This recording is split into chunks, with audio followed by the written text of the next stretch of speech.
Excellencies, Honorable Council of Academics, ladies and gentlemen. I'm deeply honored by the recognition from the University of Cambodia and by the presence of so many of these countries' distinguished leaders and academics.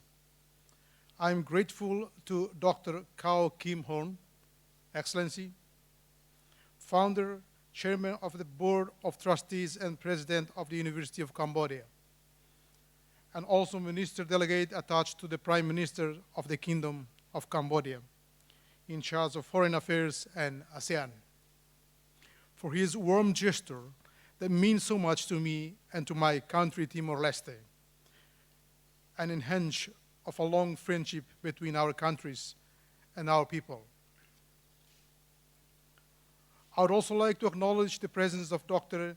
Chun Vanak, Director of the ASEAN Studies Center of the UC, LCT Kem Rani, member of the Board of Trustees, President of the General Affairs of University of Cambodia, and also Her Excellency Ms. Felicidades de Souza Guterres, Ambassador of the Democratic Republic of Timor-Leste to the Kingdom of Cambodia.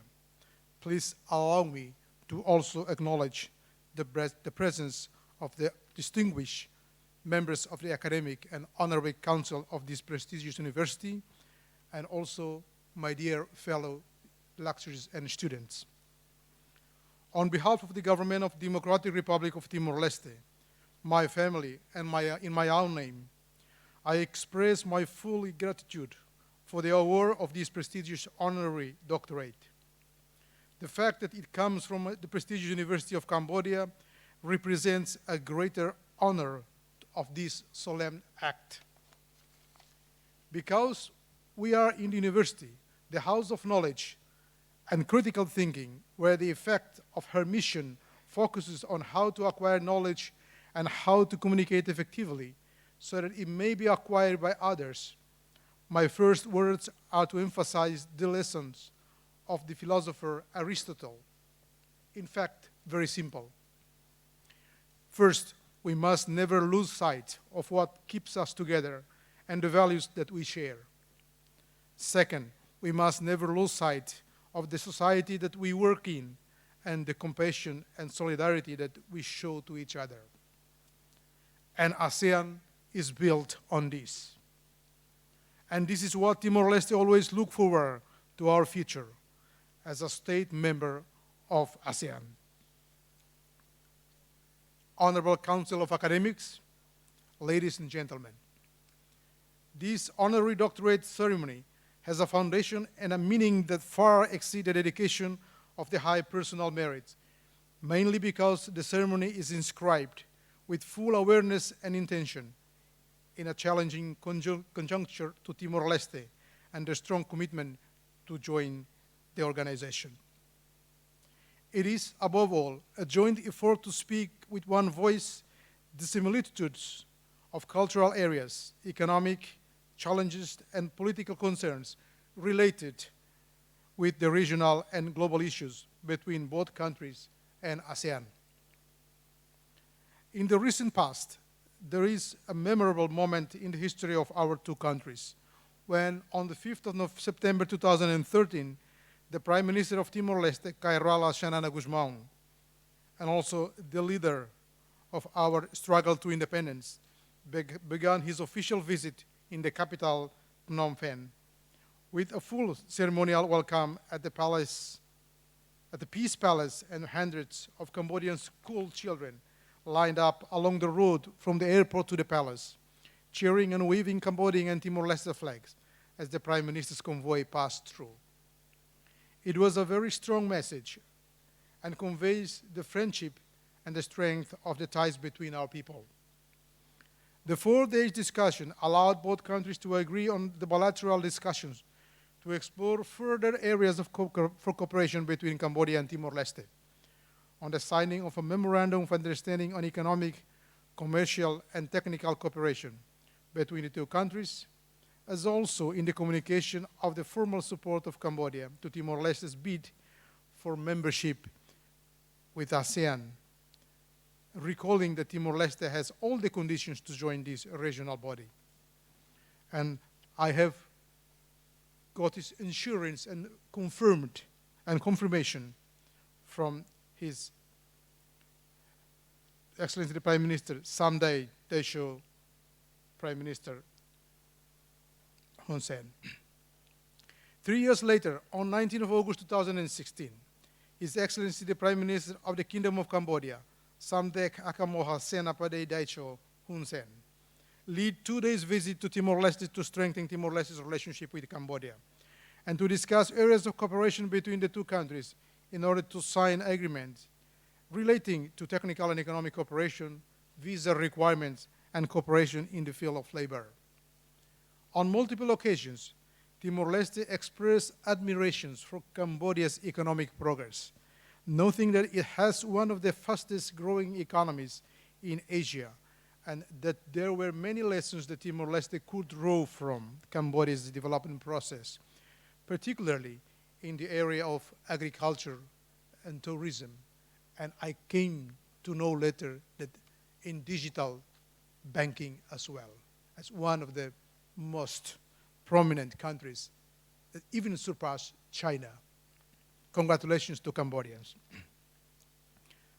On multiple occasions too, the history of Cambodia and Timor-Leste has some common features, especially in the transition from the 20th to the 21st century, with a world war, the wars of the Cold War 50-year period, the dramas of decolonization, and the emergence of leaders who have risen above the storm to keep hope alive and to reinvigorate the wheels of not giving up, showing charisma and the power of the powerless, to quote the writer Václav Havel. Honorable Council of Academics of this prestigious university, ladies and gentlemen. 17 years after the restoration of the independence, Timor-Leste is part of the main international and regional organizations, such as the Asian Development Bank, the United Nations and some of its specialized agencies, particularly the International Monetary Fund and the United Nations Organization for the Food and Agriculture Organization. In March 2017, Timor-Leste has been accepted as a potential regional member of the new Asian Infrastructure Investment Bank. At the regional level, it is part of the community of Portuguese-speaking countries since 2002 and has enjoyed special observer status with the Pacific Island Forum Secretariat. Timor-Leste is a pioneer and also member of the small G7+, a country that was first, an organization that was first conceived at the third high-level forum on high effectiveness in Accra, Ghana in 2008, and was further formalized at the first Dialogue for Peace Building and State Building meeting held in Dili, Timor-Leste in April 2010. In March 2011, Timor-Leste presented its application for membership with the Association of Southeast Asian Nations, Asean. And Timor-Leste is also a member of the regional forum of this organization since 2005, and also signed in 2007 the Cooperation and Friendship ASEAN Treaty of Amity of Cooperation. The government of Timor-Leste was able to obtain observer status in the World Trade Organization on 17 December 2016, considering full adhesion in a parallel process as a member of ASEAN. In an economic and social perspective, a high percentage of the population lives on agriculture in Timor-Leste, with coffee being the main agricultural product. The country's economy is also on natural resources, specifically oil and natural gas. The country's main natural resources include also copper, bentonite, and ceramic clays, marble, gold, chromium, and manganese. However, to make use of these new raw natural resources and turning them into a source of production and livelihood, Timor-Leste needs to have a foundation that emphasizes good and comprehensive planning, good implementation, and good supervision and management to ensure positive outproducts. Planning needs to be done carefully and consider local necessities to determine priorities based on short, mid, and long-term needs. As such, the objectives need to be clear but simple. Timor-Leste Strategic Development Plan 2011-2030 provides a vision for Timor-Leste that builds on the foundation that have been established since the year of the independence. The strategic actions set out in this plan, among other things, aim to promote Timor-Leste from a low-income country to middle-high-income country in 2030. On the National Strategic Development Plan, there are three structural pillars. One is the social capital that includes education, training, health, social inclusion, environment, culture, and heritage. Second, infrastructure development, including roads and bridges, water and sanitation, electricity, seaports, airports, and telecommunications. The third on the pillar is the economic development, which include rural agriculture, oil, tourism, and private sector investment. Part of this strategy will also include support for the development of regional pathways and a planned urbanization to balance living conditions between urban and rural areas. A striking fact in Timor-Leste's economy has to do with the result of oil exploration, which exerts a decisive influence on macroeconomic conditions and favorable repercussion on the national public finance and a significant impact on the external accounts for the foreign exchange, or foreign markets. The oil sector is a privileged lever to counter the weakness of Timor-Leste in terms of productive structures.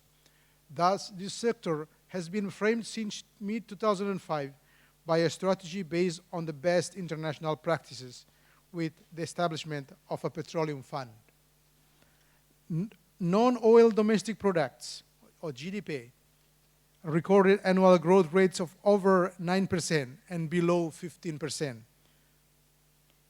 However, even with a low commodity prices on international markets, the increased public investment contributed to 5% of non-oil GDP growth in 2016. By 2017, the increase of non-oil GDP is 4%, according to IMF data. And according to data from the Economic Intelligence Unit, the country's GDP, including the oil sector, grew only by 1% in 2016, with a 2% for 2017 due to some political upheavals in the country, or political turbulence, I might say that. The future of Timor-Leste is also linked to the major infrastructure projects in the oil and gas sector that will be built along the southern coast of Timor. This is a multi-year project that involves the construction of the support base and is known as Suai Logistic Platform. The Betano refinery, consisting of an industrial park with a refinery and petrochemical industry, together with an administrative city associated with the oil industry. LNG plant, as well as offshore facilities to supply LNG and LPG tankers, leading the products to the international market. The port and the Suai International Airport, the pipeline to the Greater Sunrise Field, and the Suai-Biaso Highway. In the international trade, although Timorese organic coffee has gained international reputation by successfully penetrating markets in Europe, America, and Australia, it remains a low contributor to the economy. Subsequently, in the last 3 years, Timor-Leste saw a bulk of contribution of foreign remittances, mainly from Timorese living and working abroad, to its economy. According to data from the World Trade Organization, Timor-Leste has ranked the position of 194 in the world exporter ranking, and in 2016, the 174 position as importer. According to the Economic Intelligence Unit data, Timor-Leste exports increased in 2013 and 14, but decreased by 16.1% in 2015 and 11.1% in 2006, the same year, reaching US $20 million in 2016. According to data published by the Central Bank of Timor-Leste about Timor-Leste's main customers, in 2016, the United States of America represents 39% of the total exports, Germany 17.6%, followed by Japan 3.2%, Australia 2.6%, and Portugal 1.6%. The first 5 countries together represent 64% of the overall value of sales of goods, mainly coffee, exported to foreign markets in 2016. In terms of the imports, the main supplier of Timor-Leste is Indonesia, representing 30.8% of the total amount of imports in 2016, followed by China, 19.9%, Singapore, 11.7%, Vietnam, 6.1%, and Australia, 2.6%. The aggregate value of the first 5 markets accounted for about 71% of the total purchases of goods abroad that year. And I had the privilege to discuss with Samdech, the Prime Minister Hun Sen, and also His Excellency, the Deputy Prime Minister, and also the Minister of Foreign Affairs, about our technical and economic operations, and we are committed to engage our countries and also the private sector to increase this value in the years ahead. The tourism sector also represents an optimistic scenario for the diplomatic income due to the natural beauty of the country, from tropical beaches with clear waters and rich marine life, mountain areas with temperate climates, and the state of nature conservation, plus a unique culture, Portuguese legacy, and history of resistance. According to the World Tourism Organization, the number of tourists who visit Timor-Leste increased in 2013, decreased in 2014, and increased again in 2015 and 16, and also 17. Thus, the number of tourism was 58,000 in 2012, reached thousands more in 2013, and even increased by double in 2014, and was set at over 66,000 in 2016. In view of the above, Timor-Leste leads on tackling the challenges in the 21st century. Timor-Leste has resources to alleviate and eradicate poverty, to allow all the children to go to school, population access to medical care, and social welfare. Our students master science and technology. Our universities and government institutions possess know-how to lead the search for answers to the challenges of climate change.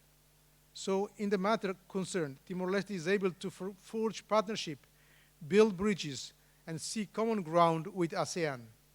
We do cherish all the assistance provided to enhance the implementation of a roadmap of priorities.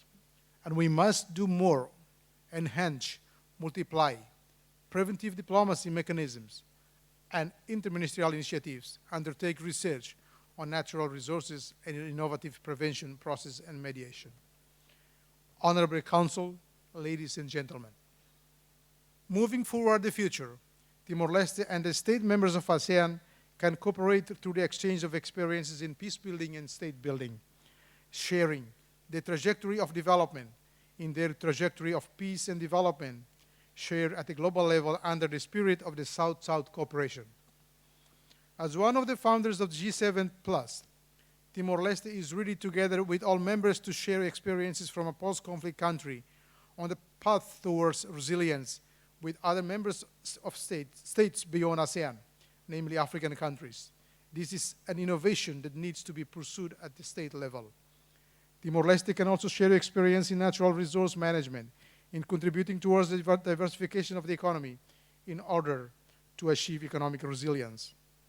We have learned from our own experience that peace is the key ingredient for development in our countries. But we have also learned that without sustainable development, peace is nothing but a mirage, nothing but a concept that escapes us like sand through our fingers. Honorable Council members, ladies and gentlemen, ASEAN is an economic powerhouse.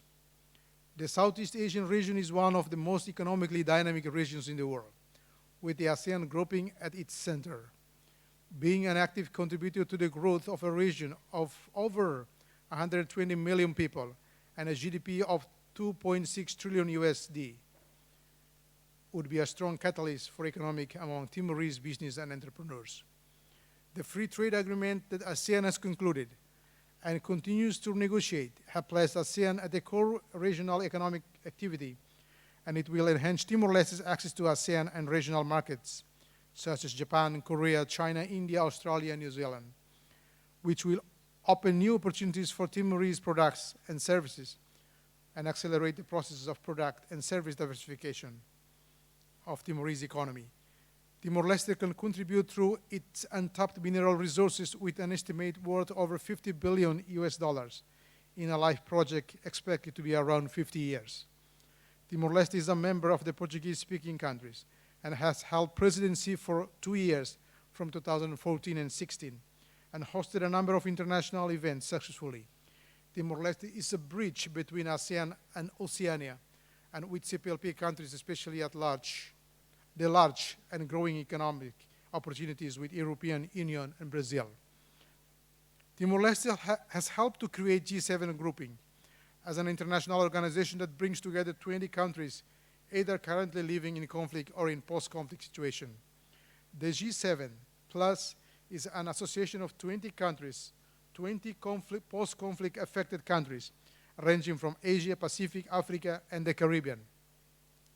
Highly values this opportunity to be part of this discussion on the way that peace and development are interconnected and share their valuable experience with other countries. The countries of G7 Plus have lived through colonization, foreign aggression, civil war, and natural disasters. They are often categorized as fragile states, falling or even as failed states. They have lived through decades of inefficient international assistance, and they have known too well and largely that conflict and fragility leave behind poverty, insecurity, corruption, fragmented institutions, ruined infrastructures, and economic instability. For example, while finding that there is no single proximate cause that can explain by itself the roots of fragility, in 2017 report of Escaping the Fragility Trap makes a compelling case on the crucial role of domestic actors and the need of setting out realistic national priorities and owning those priorities by learning from mistakes and demonstrating accountability. The findings of the OECD 2018 report on state of fragility, on the fundamental importance of a strong political leadership in tackling fragility, reinforce the need of a credible and efficient government to ensure sustainable development. The G7 countries are firm believers in the strength of sharing knowledge and cooperating among equals. Inspired by the rich and successful South-South cooperation, this fragile-to-fragile cooperation established a web of support between the countries that draws upon the resources and the solidarity of countries affected by conflict. And because of the experience of our member states, undoubtedly reflects the interdependency between peace and development, the G7 Plus will always allocate it for the inclusion of peace and agenda for 2030 and beyond.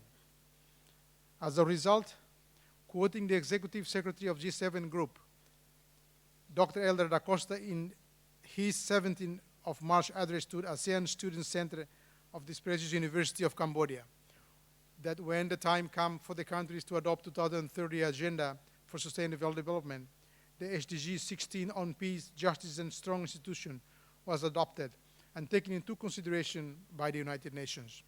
This is historical recognition on the linkage between peace and development. Dr. da Costa also said that to seek regional stability implies looking at fragility as a shared problem. We cannot ignore the problem projection of 80% of the poorest could be living in fragile state by 2030 when talking about global prosperity. Indeed, Cambodia and Timor-Leste are an inspiring path on its successful trajectory towards peace and reconciliation. After having known the atrocities of genocide in 2015 and 1975 and 1979, Cambodia is today one of the fastest growing economies of the world.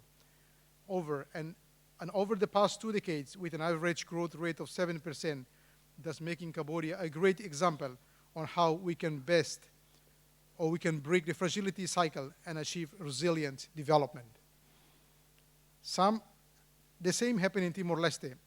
After 24 years of conflict with Indonesia, both countries set up a commission of truth and friendship, of which I'm honored to be one of the commissioners, together with Ambassador Felicidade Guterres, and I had the privilege to co-chair, along with my friend from Indonesia, the late Supreme Court Judge Benjamin Mangkudilaga, who passed away several years ago. It was a true, honest, and meaningful mechanism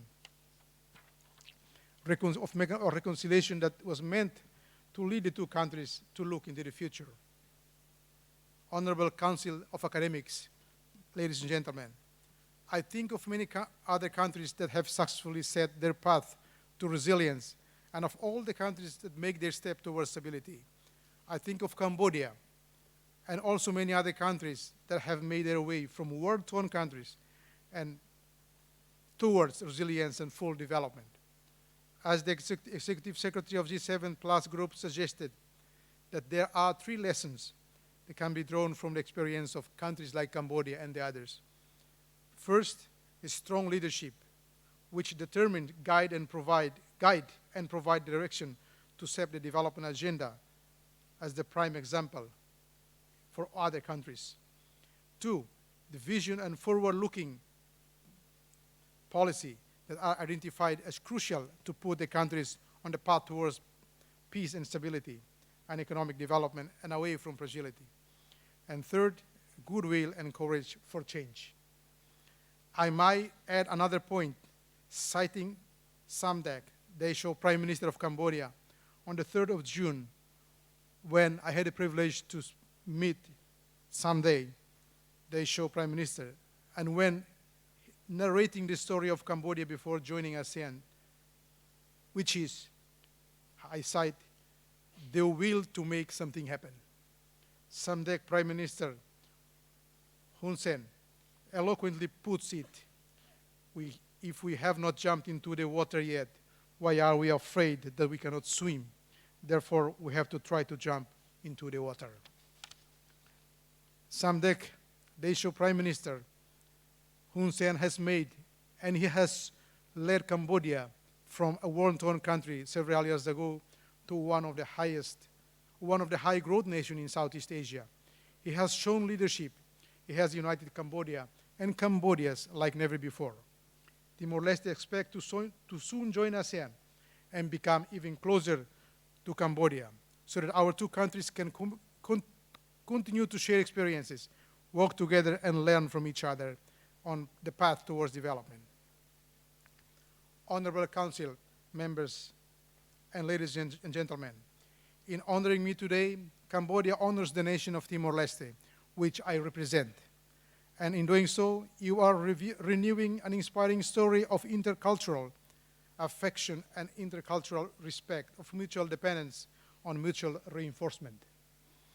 But far and beyond, Timor-Leste have developed excellent active relationships with so many countries and international organizations, and we look forward to soon join ASEAN and fully integrate into our natural region. In ending my remarks in this Oratio Sapiente, in this prestigious University of Cambodia, I wish to state here that the extreme importance of regional integration and cooperation to Timor-Leste, and also we are part of Southeast Asia, and our immediate, medium, and long-term interests impose on us to adapt to the region, while preserving our unique national character. We will not be a burden, but yes, a contributor to this regional bloc in the short, medium, and in the long run. This is why our accession to ASEAN is even more important today. It is only by continuing to make progress, freeing up individuals' energies, but also fostering social equity, that we will save it through our democracies with a unity of purpose. Thank you very much.